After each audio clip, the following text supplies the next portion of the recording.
Welcome to Rates and Barrels. It's Wednesday, April 30th. Derek VanRiper, Sarris, Jed Lowrie here with you. On this episode, we are building a breakout. We're going to try and make sense of some small samples from the first month of the season, looking at 4 different hitters, trying to figure out if this is a massive step forward, a 1-month heater, maybe things just looking better than they actually are in some cases. Lots of directions that can go. I saw a really interesting piece from David Adler of MLB.com about some changes Aaron Judge has made to his stance over time. And right now he's putting up maybe the best calendar year of his career, just going off. If you look at the rolling 1-year leaderboard, you're going to see about a 13 WAR player, which I didn't think was possible. So we'll dig into some of those changes, other players that could do something similar. And time permitting, I got a little game prepared for later in the show. We'll see if it actually comes to fruition. Oh, come on. It's not that bad. It's not that bad. The other idea I had for today, though, was to have an award show called the Enos. And it would be an acronym. Everyone needs one because everyone would get some kind of award. My thinking was it's about a 60-minute show. And if we wanted to give every player in the league an award, we'd have about 4 to 5 seconds per player to just dish them out really fast. So it'd make no sense at all. And I ultimately decided to scrap it because I don't think people would be into that bit. But I do like the Enos as the name for an award we made up. So we probably will keep that for some kind of future. Everybody needs one. Are you getting NIL for this, Yeah. Wait, what's everyone needs one? It's from the Lorax. It is. It is. That's right. A snoot, is it a snoot? Call. A snoot. Everyone needs one. A thneed? A sneed? A thneed. The thneed. Yeah, that's it. I think it's the thneed. hope I'm remembering that correctly. One other thing before we get into the rundown, the 6 picks group we have, we're ending session 1 after today. Session 2 starts on May 1st. So if you haven't been playing every day, you want to compete in the next session, you can just jump in anytime. Join the Rates and Barrels group. We'll put the link in the show description for that. Thanks to Niv for running that. Are you putting another hat on the line, as a prize for session 2? Hell yeah, I got enough hats to do that. All right. Another Rates and Barrels hat up for grabs for session 2. Good luck to everybody playing it out here on the final day of session 1. Let's talk about Aaron Judge's changing stance, because I think there might be a perception, at least I have a perception, that when you're as good as Aaron Judge, the adjustments you're making are small and subtle and not always impactful. You're almost trying not to break something because it's going so well. David Adler wrote this up, had a lot of great visuals in the piece as well. We're not going to throw them all on YouTube because it would kind of just take some of the core elements of the piece, and that wouldn't be fair. But I'm amazed at how much Judge has just tweaked and tweaked and tweaked while still getting the results that he's getting. One of the quotes in the story I thought was pretty interesting. This was actually from a story that Brandon Cutie wrote in The Athletic. Judge said, "I always want to get back to square when I land, but sometimes if I'm starting way out there, sometimes I feel like I never got back to being square, so that pitch away felt even further. So if I start more square, you have a better chance to stay on some balls." So what was the leak or the weakness that Aaron Judge was trying to close in the first place? Because we did a how to pitch to Aaron Judge segment last season, and the answer was don't throw him strikes, or just hope you get lucky. And he was in a little bit of a slump that kind of led him to make this change. What the heck was the weakness previously for Judge? I think that's just one of those things as a player, that's the feel aspect of it. Right. And there's, and we hit on this last week too, particularly with, pitches away, and like same, for Judge, it'd be a right on right slider. Those fastballs away, those sliders away. There's some evidence that shows that being square to even slightly close allows you to get to those balls and drive them better. So, and you're talking about a guy with elite bat speed who's going to be able to get to the inside pitch anyway, or generally you would think so. And so, maybe he didn't feel as comfortable, or he wasn't seeing the pitch and this is where, as a player, I would use the technology as it was implemented to go back in and watch the replays of the K zone in particular to make sure that my mind's eye was matching up with what was happening on the field. And so if I was going out there and I'm, taking a pitch that I think is 3 or 4 inches outside and it's on the plate, then I need to realign how my eyes are working, how I'm perceiving those pitches. Mm-hmm. And just the adjustment just over the course of last year from the story. April 2024, Judge was 20 degrees open. And by the time we got to September, he was down to 2 degrees open, which is pretty massive, right? As far as just how much you would change. It was incremental changes kind of month by month. But yeah, that vulnerability would be away. And then I guess the broader question I would have for both of you is, if you have top end bat speed, Judge has it, Giancarlo Stanton has it, Junior Caminero has it, a lot of players like that you see on that leaderboard, is that the first adjustment you should be making if you have that problem? Is that the easiest adjustment to make because you're not changing as much of stuff with your timing, your hands? Like, you can leave everything else kind of the same and just change your feet. And like, is that the simplest thing you can say about a player who might not have things going well but has that top end bat speed? Because they're not going to be as vulnerable to getting beat inside. They have that kind of built into their core skills. They can just make that tweak and not lose something massive that guys that have average or below average bat speed might lose by making the same change. Yeah, I think that's a fair argument. What do you think? Yeah, I think so. The one thing that I did notice about Judge that was a little bit different than just how open or closed he was, is that his position, like the positioning of his back foot has changed some. So, last year how do you say it? Parallel. His back foot was parallel to the front of the base, right? And then this year it's actually like a little bit turned towards third base, right? And it's a tiny little thing, but it reminds me of Paul Konerko telling me that he would go the other direction with 2 strikes.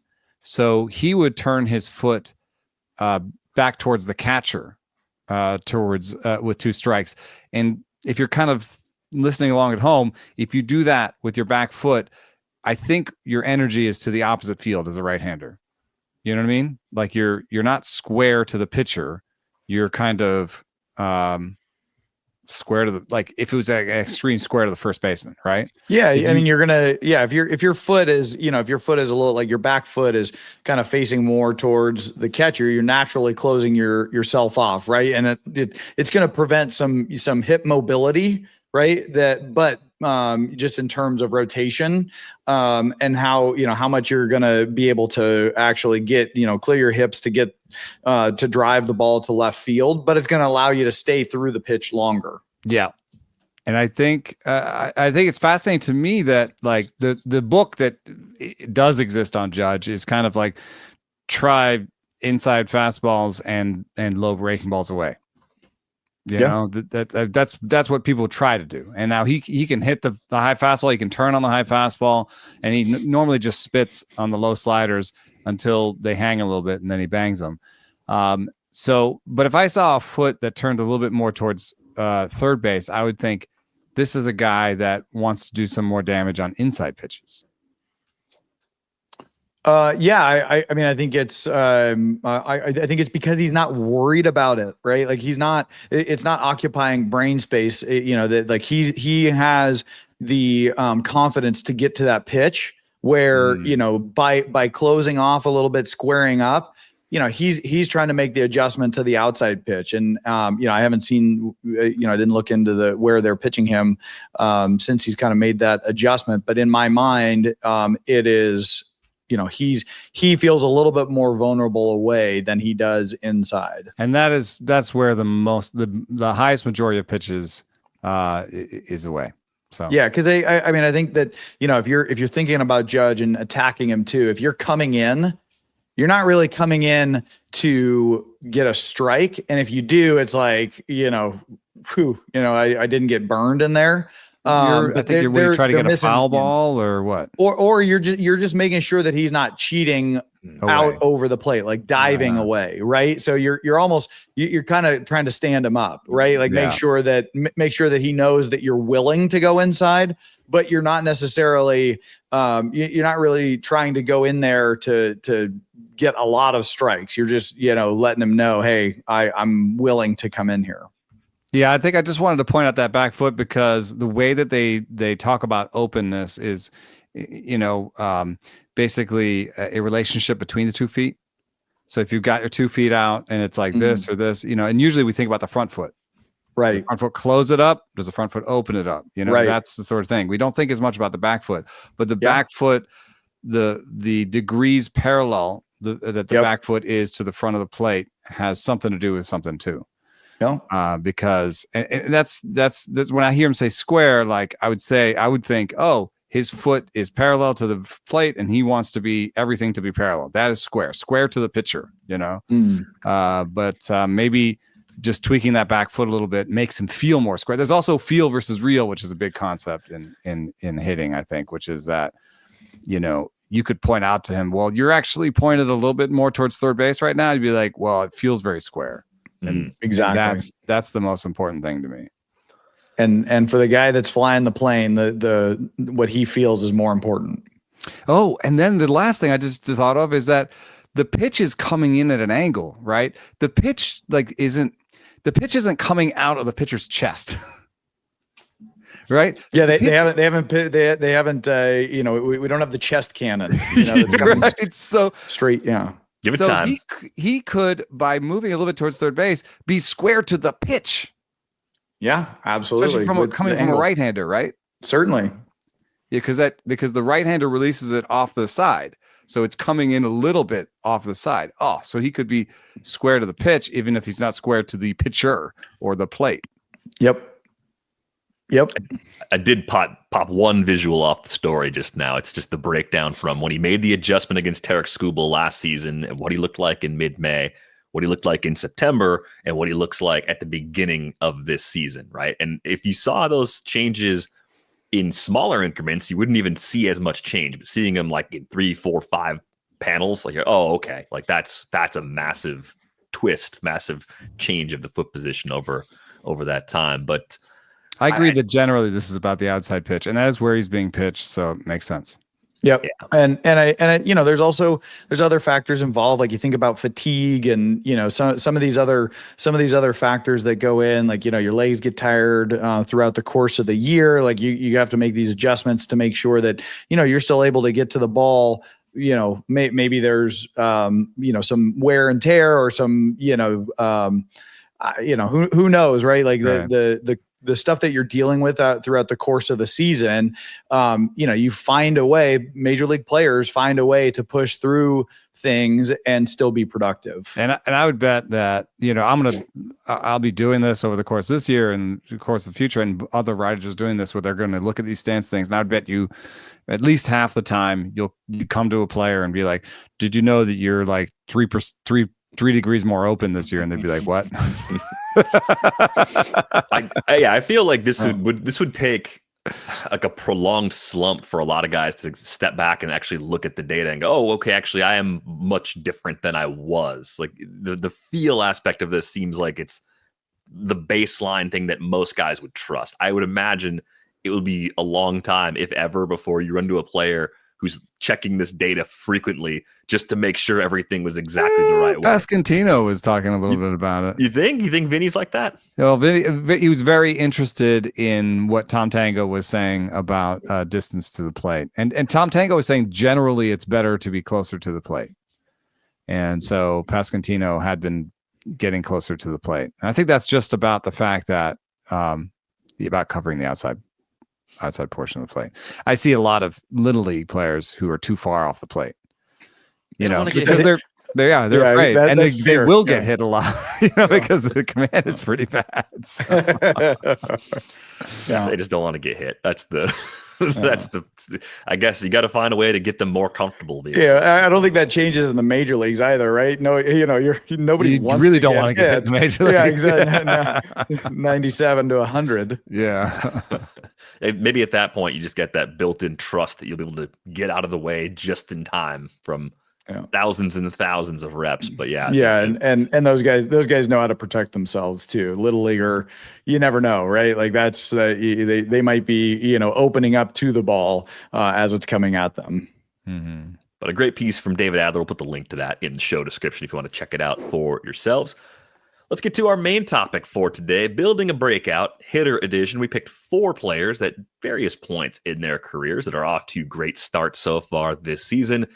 And let's start with Jacob Wilson, who's been somewhat popular on the show because he's just different, right? With the extremely low strikeout rate. The question is always, is there enough power to make that approach work? Now, we've seen a little nudge in hard hit rate up to about 26% this year. Upon arrival last year, that was at a low 19%. 26% still a low hard hit rate for a regular big leaguer, but when you strike out 5% of the time, you're putting a lot of balls in play that aren't necessarily squared up. That hard hit rate will run low. It doesn't mean you don't have power. It just means you don't hit the ball hard as often as we'd like you to because you hit the ball so much. So strange player, 315 slug last year upon arrival in 103 plate appearances with the Athletic. He was at 459 entering play on Tuesday. I did see a split, though, home road, a 482 slug in Sacramento, 434 on the road so far this year. I think where people get a little tripped up, though, is that we saw glimpses of what you could call 20 homer power in the upper levels of the minors. He hit 7 homers in 48 games between AA and AAA.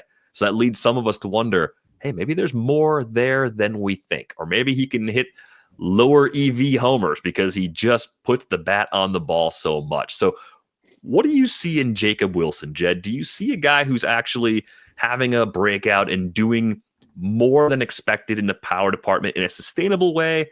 Or do you see mostly what has been in the scouting reports all along? Yeah, I worry a little bit about, if he tries to become a player that focuses on power, I'm not sure how sustainable that is. I mean, he does have the 3 homers this year. 2 of them are in Sac, 1 are in Colorado. Both of those places are notorious hitters parks. One is 102 exit velocity, 1 is 97. I couldn't look up, or I couldn't find the third one in terms of exit velocity. So, those are relatively low exit velocity homers that, he'll benefit from playing in Sacramento all year, particularly. But I think this is a guy that, he's a throwback, right? Like he's a guy that's going to put the ball in play a lot. He's a fantastic hitter. Like, he just doesn't swing and miss very often. He's not going to strike out very often. He's not going to walk very often. So he's a different player, but I love the hand-eye coordination. I love the approach. I think this is a guy that's can, sustain success and hit a lot of balls in the gap. But I think if he starts altering his approach to lift balls, I'm not sure that's the type of player he's gonna, that he would be successful as. Yeah, he's a really interesting player. That's a pretty easy comp. It's Luis Arias. It looks like a Luis Arias fan graph. He has a page. shorter swing than Luis Arias. He has about the same bat speed as Luis Arias. He has, very similar contact rates. I don't think he's going to steal a ton of bases. So, even in terms of fantasy, he has a kind of a similar player. I think he is in a better home park, so he may get a little boost there. And he's achieved, though he has very similar bats, metrics, he has achieved already a higher max EV than Luis Arias has ever done. Maybe that's just one ball that's a decimal point higher than Arias's. Maybe they're very similar otherwise. But when you use that as an anchor, that max EV, you find other players last year that had basically like a 145 isolated slugging, which is just slightly below average, but very close to average. So, I mean, there's a chance that he could have average power. And I think that, there's a big divide in the prospects world. I mean, Fangraphs has his raw power 35-40, game power 30-35. And then there are other prognosticators who've said, no, he's going to develop power over time and he's going to have it. So I'm going to put the over under on homers by him this year at probably about, I don't know, I'm going to say 13. You're not even gonna throw. You're not even gonna throw a half. You're not even gonna throw a half in there. Yeah, you got to put a half in there. You don't want. All right, 13 and a half. 13 and a half. And here's the other thing too. Like if I look at this on Savant, like you're talking about a guy in the 100th percentile for squared up rate. So to me that just screams that this guy knows how to hit. Right. Mm-hmm. He is whatever he is doing, the swing is efficient to the ball like Arias, right? Like he is going to get what the most out of what he's got. And I think that there's some value in that this guy is going to be available too, right? Like we've talked about that on this show a lot about availability and how that's going to, become more valuable to just have people that are available that you can count on, that you can trust.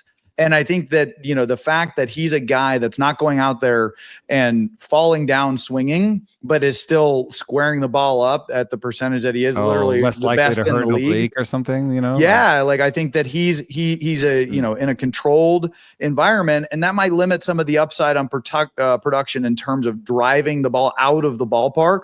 But I still think that he has the hand-eye coordination, the pitch recognition to hit a lot of doubles, to be effective for a really long time.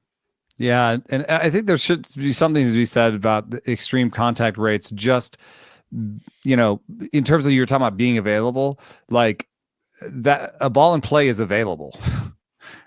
A ball in play has the chance to be a homer. That's sort of where Derek started with this. Is just like he puts so many balls in play. Yeah, his max is 108.5, but guess what? 101 mile an hour balls go out of the ballpark. 105 goes out of the ballpark, especially in Sacramento. Yeah, with the wind blowing out, and then we're going to get 98-degree game time temperatures even in night games coming up soon in a month or so. He's going to put the lottery tickets out there per se, and I think that's where some of the projection systems that really focus hard on bat speed and barrel rate may actually miss on a player like this. You see that the Bat X says he's going to hit 5 more homers the rest of the way. I don't know. I think that's a little low. I would take the under on the Eno book, 13 and a half. But I don't think it's going to be by a lot. I mean, probably 9 or 10 is what I would expect. And the park is certainly a big factor. The weather warming up helps a guy like this too. Get a few extra feet. Every foot matters when you have this sort of approach. I do think the long-term value, just in terms of Jacob Wilson as a real big league player, it's going to ride a lot on how good his defense actually is at shortstop. I think that's the other part of the profile. Is he an average defender? Does he become an above average or a great defender over time? That's going to be his father was a great defender. Mm-hmm. The numbers so far on Jacob but they're small sample numbers too. I mean, we're talking about 56 games in the major leagues. They're not super kind to him defensively, but right. And I think the Fangraphs scouting grades like present 45, future 50. If he exceeds there, that's one way that Jacob Wilson ends up being a phenomenal pick for the A's in the long run as a 6th overall guy from the 2023 draft. One last thing I want to say about him and about actually maybe the entire, at least 3 of the 4 guys we're going to talk about here, is that having a guy like this in the lineup is huge. I think no doubt. Just think about how rallies form and how things go. Like Brent Rooker is great. I love Brent Rooker. We've had Brent Rooker on the show. He's super smart. He's a great hitter. If you had an entire lineup of Brent Rooker, that would have some flaws. If you had an entire lineup of Jacob Wilson, that would have some flaws. If you had a lineup that was half Brent Rooker and half Jacob Wilson, you might have the best lineup in baseball. Just because you would have the slugging, patient guy, walks and power, and then the guy who's going to, move things along and get, actually put balls in play when you need them to. I mean, that's That's I think an important thing that I've talked about a lot on this podcast is sort of lineup diversity. And I wonder, sometimes I look at the Padres, I wonder if they've gone a little bit, I think in some ways they're ideal. They remind me a lot of the Astros lineups where they have the guys who have thump and they have the guys like Arraez who move the lineup along. But I wonder, do they get too far in that direction of just contact only? Do they have enough thump? Is Manny and Tatis and maybe Merrill like enough thump to drive an entire lineup? But they do have that kind of lineup where you're alternating power and contact. And I think to some extent, these A's are headed towards that. The offense in Sacramento, I think, is great. It's a really good offense, and Wilson is a part of that. Yeah, so I think we're going to say this isn't necessarily a breakout, but this is an approach that's maybe working a little better than we thought it would prior to Jacob Wilson's arrival. We're seeing some evidence of things holding up pretty well for him as a hitter. Let's talk about Jung-Hoo Lee. I was really surprised when we started digging into Jung-Hoo Lee. The bat speed is down this year, and also injury. He is not Luis Arraez. No, he is not Jacob Wilson. His swing is 1.5, almost 1.5 feet longer. Did I get that right? I mean, he has a 7.7 foot swing, and they have the shortest swings in the majors, Wilson and Arraez. So, and he has 68.5 bat speed, miles per hour bat speed. They have the slowest quote unquote bats in baseball at 60, whatever. So, he's a little bit more conventional than people thought. He will turn and burn. Like, I think that the park actually just doesn't let us see how he could be a more conventional. Like, he's got almost like more things in common with like a Merrill or something, like a guy who makes a lot of contact and has power and has speed. And the park is just going to suppress that. I think he's going to have something like 10, 12 away homers this year. And maybe like 2. Well, I mean, you're onto something there, because all 3 of his homers this year were hit in Yankee Stadium. Yeah, right. So that's and you're talking about a lefty hitter's paradise in Yankee Stadium. I mean, one of his homers was a 94 exit velocity in Yankee Stadium. But this is ultimately a guy is doing everything right, and he's playing defense, he's base running, he's hitting the ball. I mean, you want to talk about a squared up percentage again in the 94th percentile. And whiff and K, 96 percentile whiff, 89 in K, chasing, that's one of those where he's chasing in the 59th percentile. I think that's okay, because I think that he's making enough contact that it's okay to get a little aggressive, right? And kind of let it go. I think the big thing though is that he's going to have to make sure that he doesn't, because of the whiff rate, he's clearly got elite hand-eye coordination, that he doesn't just hit the ball just to hit it. Right. Like he needs to, I think, as his approach in the major leagues gets refined, is really making sure you identify which pitches are the ones to swing at, because that elite hand-eye coordination can be a gift and a curse, right? That just because in your mind you think you can hit it doesn't mean that it's a good pitch to actually hit. Yeah, I think I talked to Marco Scudero about that once. I asked him, you lead the league in contact, and he said, I lead the league in bad contact too. Exactly right. I love Marco, one of my favorite teammates. Yeah, that is pretty interesting. I mean, there were some other changes that Jung-Hoo Lee made in the box since he arrived last year. He's opened up a little bit. He's dropped a little further back in the box. He's moved closer to the plate. But that decline in bat speed, I wonder if some of that's just coming back from major surgery. If maybe we'll see a little bit more than what we're getting right now as he continues to build up strength and get more comfortable with that surgically repaired shoulder. Like that. I mean, the rise in swinging strikes a little bit and the rise in K percentage, I think, are related to the fact that he does have actually one of the longer swings. I mean, he has a 7.7 foot swing. It's a longer swing.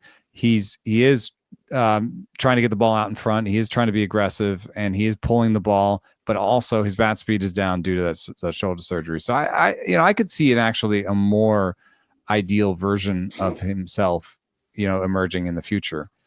which is to say that I think there might be another level. I have to put that in concert with the fact that he's 26. I mean, I do think there could be another level because he's young enough where, people have career years at 27, 28, and 29. The aging curve suggests that 26 is the peak year, but he's just got here, and he's coming off of the surgery. So I think he'll have a decent year this year where he'll end up with like a 290, 300 average, something like, 15 homers and 10 stolen bases. And there might be a year where he pushes that to, 2010 or something like that. And the one thing that I don't know is how long he'll be a great center fielder, but I think, at least 3 more years he can play a decent center field. So is this a guy that could get some hardware of some sort? I mean, at least all-star. I guess it would be, he's in the same league as Shohei Ohtani, so it's a little bit hard, but like, could he have like an MVP season? Like, you're talking about a center fielder who's going to play good defense. If he has a year where he's hitting 320 homers, 10, 15 stolen bases, and the Giants go to the postseason, I don't know. I think it's having a supporting cast that all hits at the same time. So the counting stats have to pop for a player like this to get into that conversation. The other part of it goes back to a galaxy brain idea that I had this winter. And Jed can tell me how silly this is. But Jed, I think with the new rules, the bigger bases, the limitations on disengagements, I think it might be easier to steal bases in the majors than it is to steal bases in the KBO. I think that's entirely possible. And I think if we look at, 12, 14 steals annually in the KBO and say, oh, it's a ceiling, that's all he could do, I think we might be missing the actual stolen base ceiling for Jung-Hoo Lee. Well, I think that the things that you just mentioned were intended to promote more stolen bases and to make it easier because it was so devalued in the way that we were talking about players and evaluating players that there was no incentive to actually run. And so, yeah, I think that, he's clearly a well-rounded player, which to me is exciting, right? Like I like to see well-rounded guys in the game who can do a little bit of everything. Those are the guys that, ultimately put butts in seats because they want to see guys, see people do a little bit of everything. MVP, we'll see, but I think if he can increase the bat speed coming off of the injury and maintain the same, squared up rate, whiff rate, K rate, if all of those maintain and the bat speed increases. I mean, that's a guy who could hit 330 or 350. Truly, absolutely, and that's a and clearly to have the K rate and the whiff rate that he has, we're talking about someone who has elite bat speed. So like I said, I think that if there is some sort of limitation still, or you haven't reached peak strength after a surgery, which, those shoulder surgeries just, they take longer to feel, you might be medically cleared, but you're not going to be 100%. So I think as that, as he feels more confident in it as well, and he's, lets it eat a little bit more, I think I would just I'd look at that squared up percentage, the whiff rate, and see how those correlate to the bat speed. If you use last year's max AV, then his comps all produce guys that have basically above average power, just around average, and that's better than any of his projections. Yeah. This year's max AV doesn't have that, but that could just be a matter of time. Yeah, so maybe the best version of Jung-Hoo Lee is still a year or two away, but what we're seeing so far in 2025 is really exciting, and it's just a bummer that his first season with the Giants got cut so short with that injury.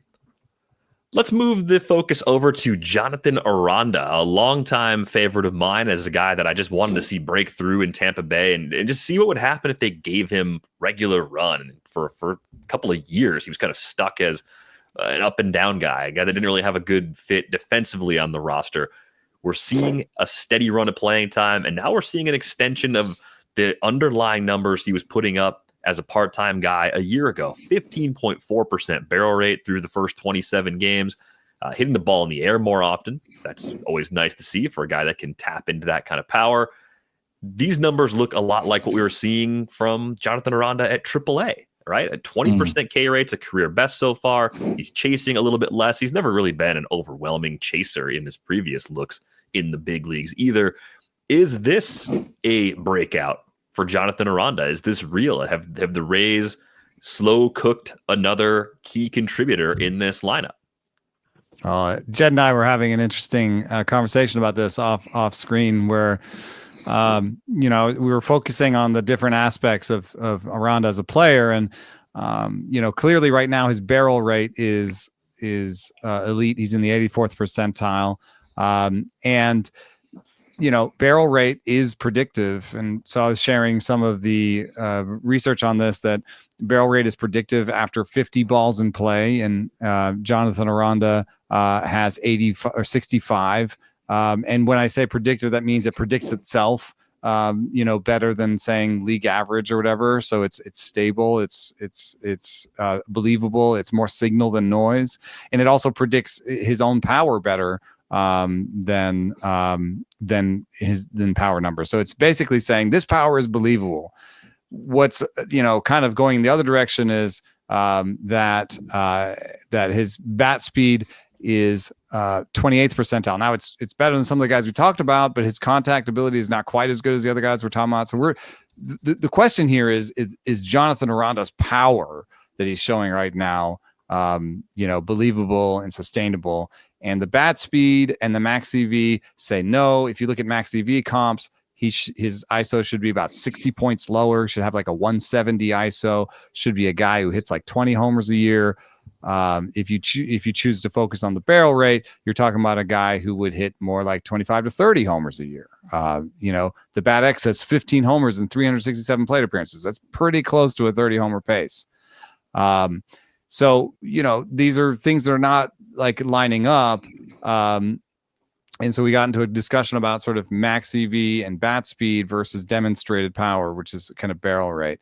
And Jed said something interesting. He said, I think we're having a Gattaca argument, and we both love that movie. So I need you to explain what about the bat speed argument was a Gattaca. No, I in my mind, I was thinking, this is like, are we like, basically producing lab produced players, or is there some sort of like natural selection going on? And Jonathan Aranda's a guy that, like you said, might not have a natural defensive fit, and might slip through the cracks. Derek, to your point, right? Like a guy who has produced consistently at the minor league level, high OPSs, and never really, and this is where that overall player like value comes in. Cause like I'm looking at the profile of this guy and I'm saying this guy's going to hit, right? He's not going to, I think because of the bat speed, the home run, totals might vary, but I think he's going to drive the ball consistently. And I'm looking at, he's got 4 homers so far this year. 3 of them are with an EV of 109. One of them was 104, and one of them is off of DeGrom elevated 97 mile an hour heater. So to me, that means that this guy, he's recognizing pitches. He's in the 66th percentile for chase rate. So he's better than average at chasing out of the zone, which is good. He's in the 38th percentile for whiff, but that's okay with me because he's in walking 75% of the time. So the whiff percentage means that he's taking chances. He knows when the right time is to let it eat, right? So this is a guy to me that's going to hit. And then the rest of the value is just wrapped up in, his base running. Obviously this guy that, in the 20th percentile for sprint speed, he's not going to get paid to steal bases.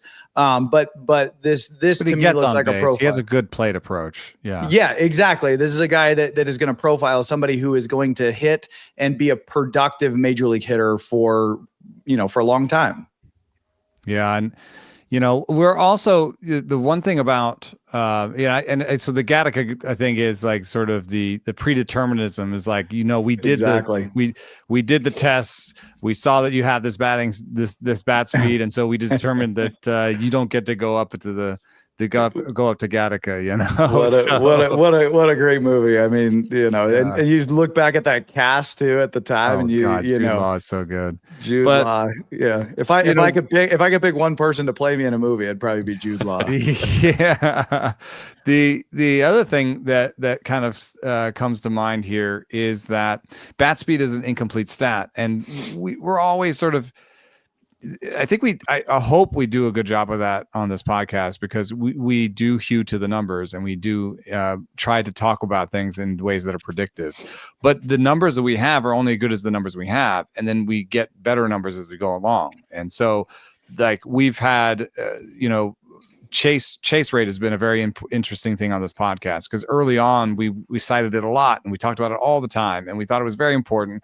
And then we've come to understand that, well, swinging at strikes is also important. And so, the relationship between how much you swing at strikes and don't swing at balls is better, more superior. So we get better at these things as we go along. And so I'm looking at bat speed and I'm saying, Jonathan Aranda, 28th percentile bat speed. But then I look over at where he makes contact, and he makes contact deep in the zone. His comps for how deep he lets it travel right now is Fernando Tatis Jr., who's letting it travel a little bit deeper this year and making more contact this year.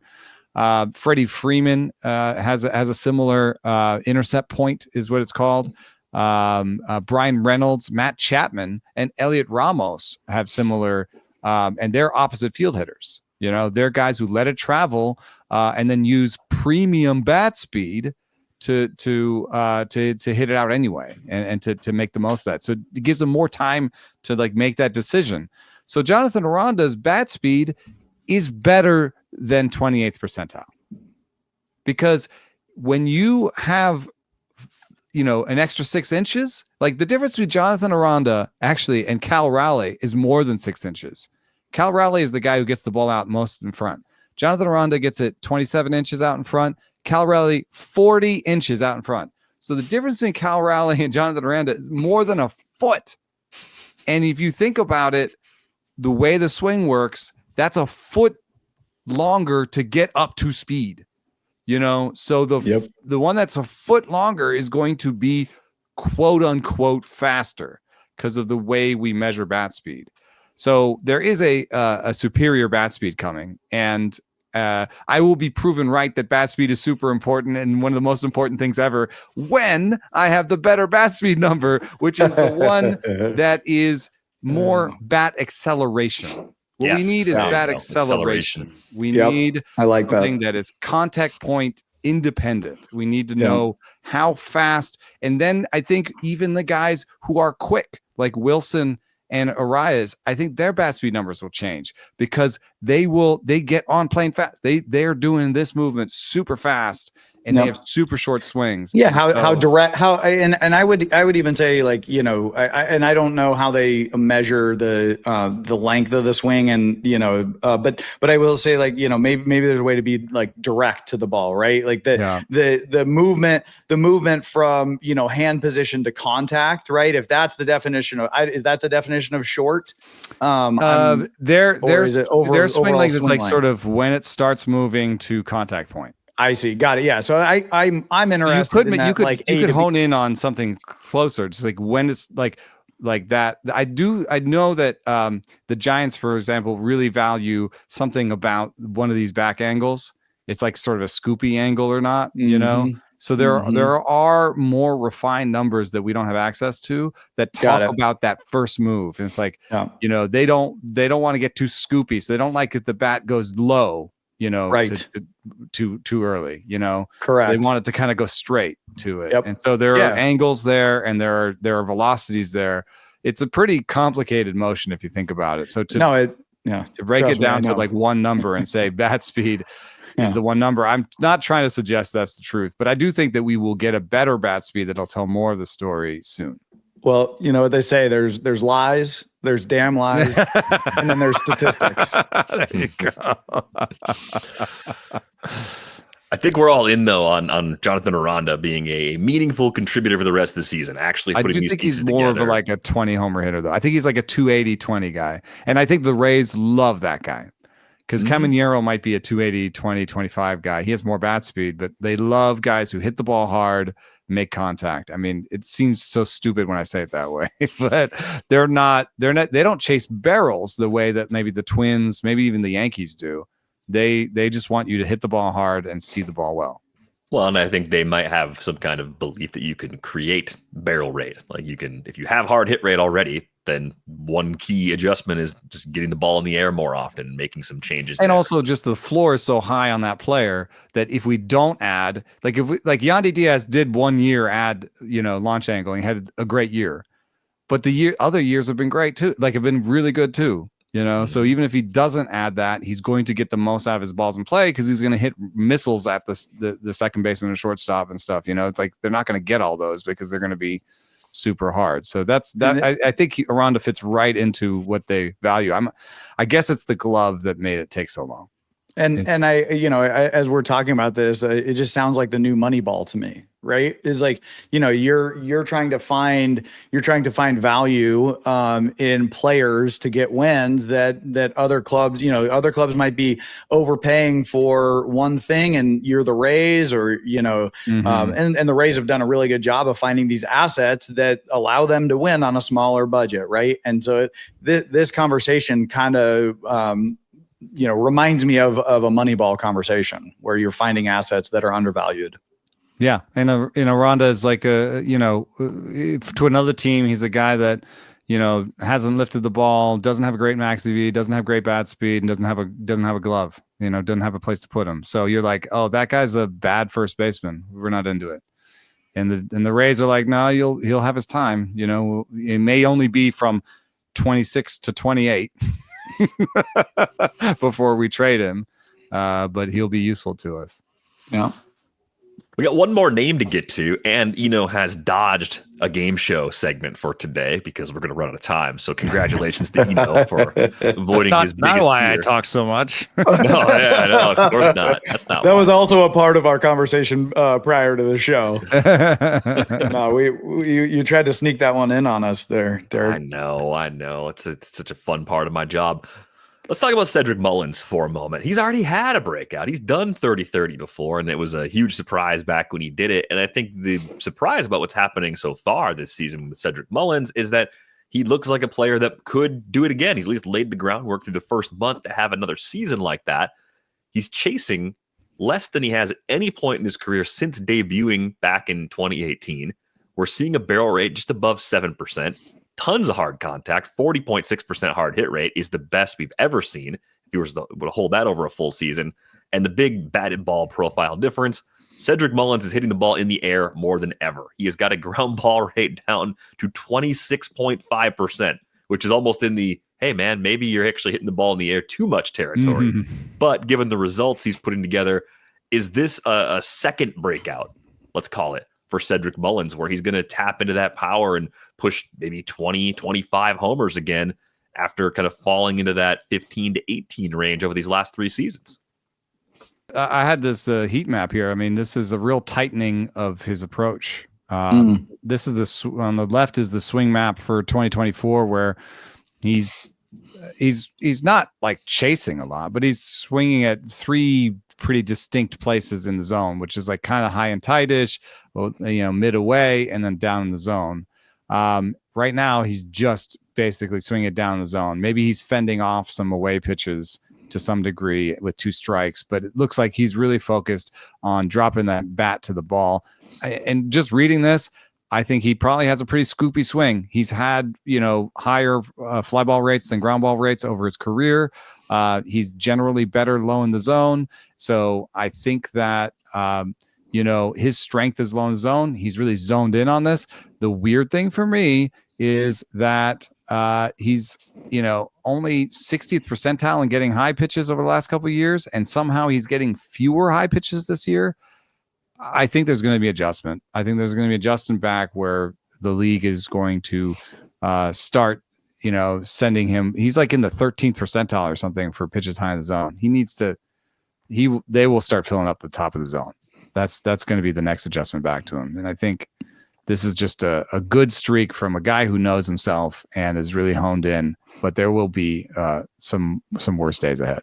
Yeah, I mean, we did not talk about Mullins prior, but I mean, we were on the exact same page. In my notes, I literally put this is a veteran player who knows who he is as a big leaguer now.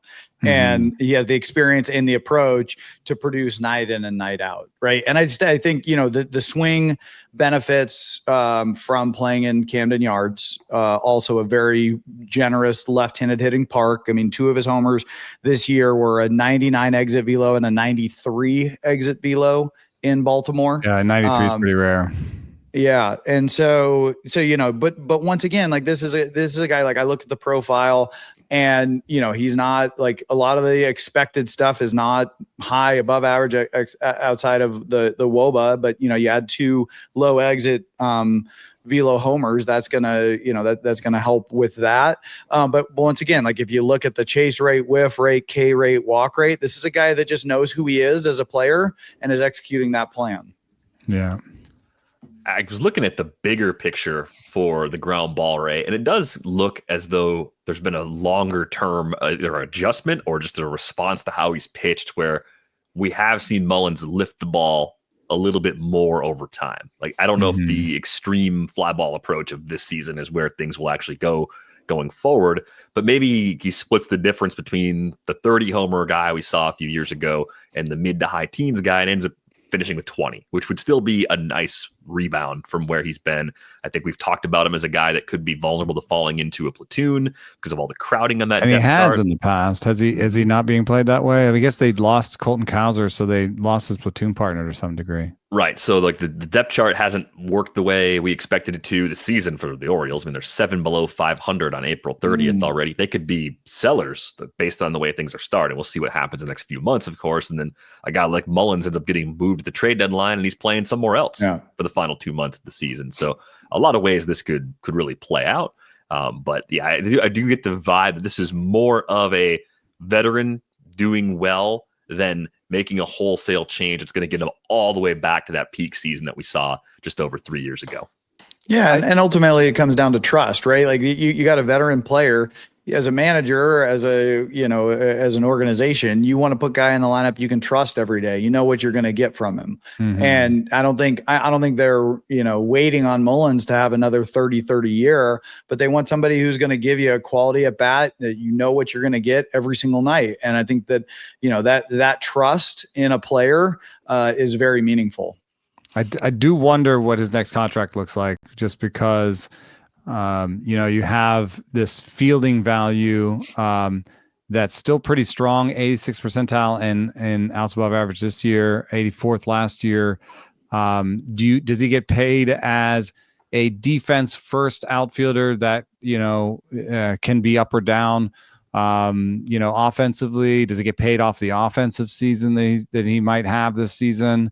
Does he get paid as a full-time player? Does he get paid as someone who might have to be platooned? So I think he'll be kind of a fascinating case. I mean, just looking at, wins above replacement, he's got that 6-win 2021 season that was such a great, entry into our collective consciousness. And then it's kind of been downhill since then. 3.6 by Fangraphs, 1.9, 2.3. He's been settling in around 2 WAR. Like, what if he pops this year to kind of 4 and 5 WAR again? How do you pay him? Do you pay him as a regular, as a 2 WAR guy, or do you play him as a 4 WAR guy? I think there's a chance that the next team maybe overpays for him a little bit. But there's also a chance that the Orioles are announcing an extension because they may not want to have Colton Cowser be their full-time center fielder next year. I think what I'm most curious to see over the course of this year is if he's done something to get better against lefties, because I think that's going to be something that does keep the terms of that deal he gets in free agency. Mullins will be a free agent for the first time at the end of this season. I think it's going to keep it more in that 3-year range. I think defensively, he still has to keep grading out above average in center if it's going to be, 15 to 20 million per for a guy like this. Really good skills across the board. Nice little bounce back so far. Maybe we'll be wrong. Maybe he'll just do 30-30 again. That'd be fun if that happens, but it doesn't look like that's where we're headed based on some of the underlying numbers for Cedric Mullins. We need to go on our way out the door. Reminder, you can join our Discord with the link in the show description. Be sure to sign up for the 6 Picks group for session 2. If you're already in the group, you don't have to do anything. You'll just keep playing, and session 2 begins on Thursday. You can find Eno on Bluesky, enosarris.bsky.social. You can find Jed over on Instagram at Jed Lowrie. You can find me on Bluesky, dvr.bsky.social. Thanks to our producer, Brian Smith, for putting this episode together. That's going to do it for this episode of Rates and Barrels. We're back with you on Thursday. Thanks for listening. Thanks.